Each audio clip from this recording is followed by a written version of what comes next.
Salutare lume, eu mi-aș cerut review, mă scuze că n-am mai postat, dar cu ploile s-a stins lumina ieri de 3 ori și acum a tras o ploaie, a fost cod galben, deci uitați-vă, cod galben, a tras o furtună că eu am alunecat și a vrut să-mi rup piciorul, minte, și mi-a curs și sânge. Bine. Giveaway pe canal avem cu un cont la 100, la 200 avem unul de 16k, la 100 ăsta îl avem acum, stai că nu știu cât cafea are, nume Odag Banditul, nu-l pot schimba, dacă este mult.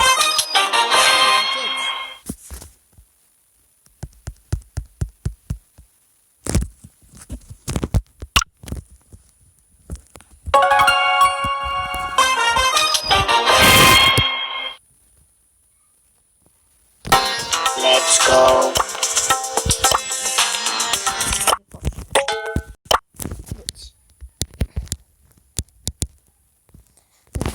Deci, ăsta îl dăm la 200. 250, hai că îl dăm, care două legendare. Uitați-vă contul.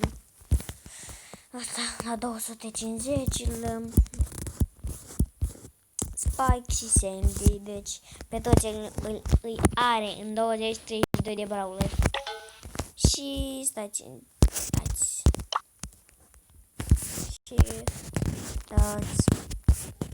stați.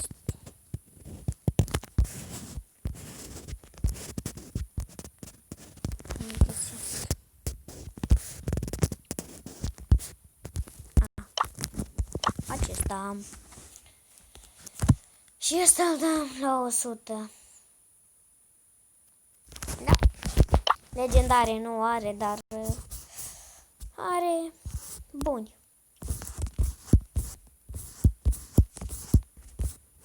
Deci, ultimii doi brawleri sunt achiziționate. Dracu, nu știu să vorbesc, să mor eu.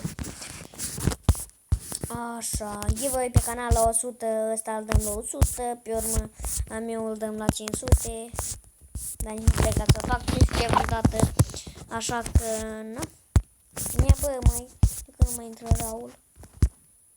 Bă, ăsta nu mai se joacă. Bă, Raule,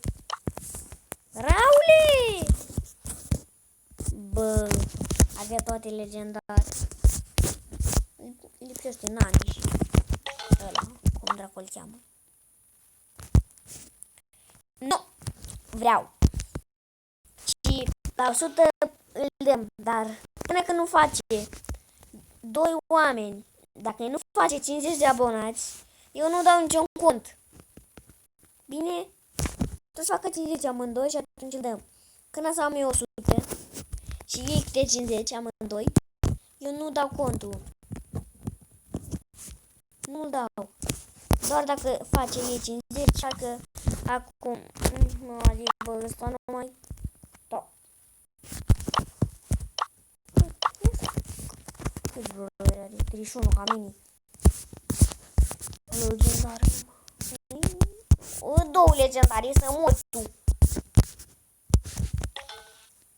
Da. Acum îl pun pe editat și îl postăm.